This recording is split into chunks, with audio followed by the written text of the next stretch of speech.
మామిడికాయతో ఏదైనా మీ favourite recipe చెప్పండి, compulsory చేస్తా అంటే మెజారిటీ వాళ్ళు మామిడికాయ ఫిష్ కర్రీ అన్నారు.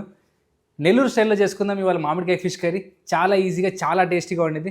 ఈ చేపల పులుసు ఫ్రెష్గా తినేదానికంటే ఒక 6 hours లేదు బెస్ట్ అనుకుంటే ముందు రోజు సాయంత్రం చేసుకోండి, నెక్స్ట్ డే మార్నింగ్ చపాతీలో తినండి, వేళ్ళు కొరికేసుకుంటారు లిటరల్గా, అంత క్రేజీ టేస్ట్ ఉండిద్ది. ఫిష్ కర్రీ అంటేనే పుల్ల పుల్లగా చాలా టేస్టీగా ఉండిద్ది.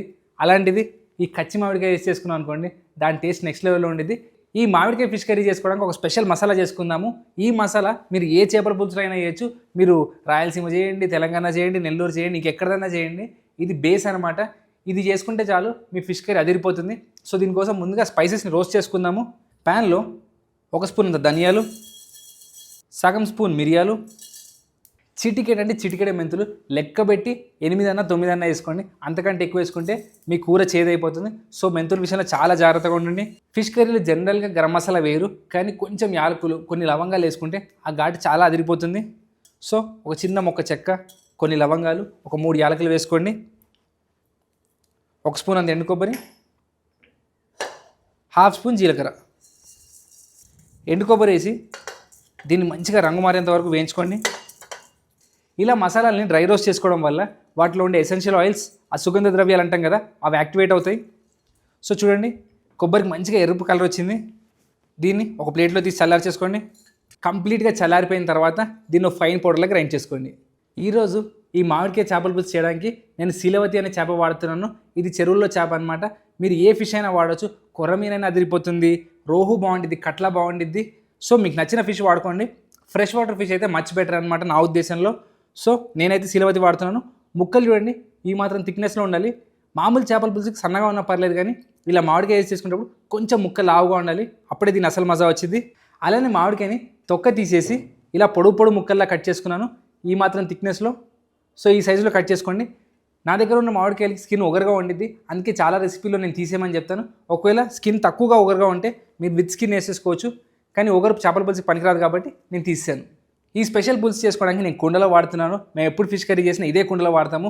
ఆ కుండలో ఆ పాత ఆయిల్స్ అన్నీ పీల్చేసుకొని నెక్స్ట్ టైం కూర చేసినప్పుడు చాలా ఎక్కువగా టేస్ట్ వచ్చిందని చాలామంది నమ్ముతూ ఉంటారు. సో మీ ఇంట్లో కూడా మీరు ఫిష్ కర్రీ రెగ్యులర్గా తింటే ఒక సపరేట్ కుండ దాన్ని పెట్టేసుకోండి. ఎప్పుడు ఫిష్ కర్రీ ఉన్నా దాంట్లోనే ఉండండి. దాంట్లో అన్నం వండారనుకోండి, అది ఫిష్ కర్రీ స్మెల్లే వచ్చింది. సో ఫిష్ కర్రీకి ఉండకుండా ఓన్లీ ఫిష్ కర్రీస్కి, మసాలా కర్రీస్కి మాత్రమే వాడండి. సో ఇక్కడ ఉన్న నల్ల కుండలో నేను నూనె వేస్తున్నాను. ఒక 2 గరిటెలంత నూనె. పులుసులో జనరల్గానే కొంచెం నూనె ఎక్కువ వేసుకుంటాము. ఇందులో 1 స్పూన్ అని ఆవాలు. నూనె ఇంకా వేడెక్కలేదు, నూనె వేడెక్కేంత వరకు వెయిట్ చేయండి. ఆవాలు చిటపట్లాడిన తర్వాతే మిగతా తాలింపు ఇంగ్రీడియంట్స్ వేసుకోవాలి. మీరు ఏం పర్లేదని చెప్పి అన్ని టకటక వేస్తారనుకోండి, మీ కూర టేస్ట్ రాదు. So take your time. 1 నిమిషం ఆగి అవి చిటపట్లాడిన తర్వాత మిగతా వేయండి. ఇప్పుడు చూడండి, అవి చిటపట్లాడుతున్నాయి. ఇప్పుడు దీంట్లో ఎండుమిరపకాయలు ఇలా హోల్గా వేసుకోండి. ఎండుమిరపకాయలు లైట్గా రంగు మారుతున్నప్పుడు దీంట్లో 2 పెద్ద ఉల్లిపాయలు రఫ్గా చాప్ చేసుకునేవి. ఉల్లిపాయలు వేసుకోగానే ఉప్పు వేసేయాలి, స్టాండర్డ్ రూల్ అనమాట. సో కొంచెం ఉప్పు వేసేసి ఈ ఉల్లిపాయలు మంచిగా మగ్గనివ్వండి. రంగు మారాల్సిన అవసరం లేదు, కానీ ఉల్లిపాయలు ఉన్న పచ్చివాసన పోయి అవి మంచిగా మగ్గి లైట్ పింకిష్ కలర్ అవుతాయి కదా, అలా అయ్యేంత వరకు ఈ నూనెలో వేయించుకోండి. ఉల్లిపాయలు చూడండి, ఈ మాత్రం రంగు వస్తే సరిపోతుంది. ఇప్పుడు దీంట్లో కరివేపాకు చేపలు చాలా ఎక్సలెంట్ అనమాట. ఆ నీచు వాసన కట్ చేస్తుంది. ఇంకోటి నీచు వాసన కట్ చేయడానికి ఇంగువ. ఈ 2 వేసుకుంటే మీకు చేపల కూర ఎట్లాంటి నీచు వాసన రాదు. ఇందులో పసుపు, అలానే అల్లం వెల్లుల్లి ముద్ద. ఈ పసుపు, అల్లం వెల్లుల్లి ముద్దను కూడా నూనెలో మంచిగా కుక్ చేయండి, పచ్చివాసన పోయేంత వరకు. మనం కుండలో కుక్ చేసుకుంటున్నాం కాబట్టి నార్మల్గా గిన్నెలో కంటే కుండలో కొంచెం ఎక్కువ టైం పట్టింది. కుకింగ్ ప్రాసెస్ అనేది కాస్త స్లోగా నడుస్తూ ఉండిద్ది. సో అందుకని ప్రతి వస్తువుని ఎంత కుక్ చేసుకోవాలో అంత కుక్ చేసుకున్న తర్వాతే మిగతా వేయండి. సో ఇలా అల్లం వెల్లుల్లి పేస్ట్ మంచిగా కుక్ అయిన తర్వాత ఇందులో ఇలా టొమాటోస్ కూడా వేసేసుకొని ఈ టొమాటోలు మగ్గిపోవాలి, కంప్లీట్గా సాఫ్ట్ అవ్వాలి. అలా అయ్యేంత వరకు కుక్ చేసుకోండి. మీరు కావాలంటే దీనిపైన మూత పెట్టేసి కూడా కుక్ చేసుకోవచ్చు. ఒకవేళ మూత పెడితే మధ్యలో కంటిన్యూస్గా కలుపుతూ ఉండండి. ఇప్పుడు చూడండి, మూత పెట్టి కుక్ చేసుకున్నాను. మొత్తం టమాటాలు అన్నీ మగ్గిపోయాయి. ఇప్పుడు ఇందులో చింతపండు పులుసు. అవునండి, టమాటాలు వేస్తున్నాం, చింతపండు పులుసు వేస్తున్నాం, మామిడికాయలు వేస్తున్నాము. సో కొంచెం జాగ్రత్తగా వేసుకోండి. ఒక చిన్న నిమ్మకాయ అంత చింతపండు నానబెట్టుకొని దాని గుజ్జు వేసుకొని సరిపోతుంది. ఈ 3 పులుపులు కలిసి ఈ పులుసుకి అసలు టేస్ట్ ఇస్తుంది అనమాట. సో ఇప్పుడు చింతపండు పులుసుని కూడా మంచిగా కుక్ చేసుకోండి. మనం ముందుగా వేయించి పొడి చేసి పెట్టుకున్న మసాలా అనమాట, చేపల కూర మసాలా. చెప్పాను కదా, ఎలాంటి ఫిష్ కర్రీలో ఈ మసాలా కొంచెం వేసుకోండి, స్మెల్ అదిరిపోతుంది, రుచి ఇంకా అదిరిపోతుంది. ఇలా ఈ మసాలాను కూడా మంచిగా కుక్ చేసుకోండి. ఇప్పుడు మీరు ఒకటి అబ్జర్వ్ చేస్తే ఇప్పటి వరకు నేను ఇందులో కారం వేయలేదు.